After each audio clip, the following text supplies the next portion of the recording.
Ang kayamanan sa langit.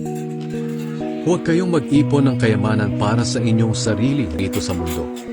Dahil dito ay may mga insekto at kalawang na sisira sa inyong kayamanan at may mga magnanakaw na kukuha nito.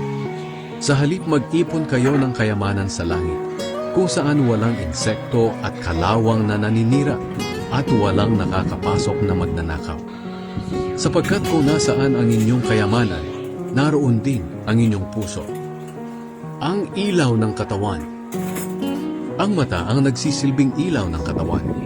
Kung malinaw ang iyong mata, maliliwanagan ang buo mong katawan. Ngunit kung malabo ang iyong mata, madidiliman ang buo mong katawan. Kaya kung ang nagsisilbing ilaw mo ay walang ibinibigay na liwanag, napakadilim ng kalagayan mo.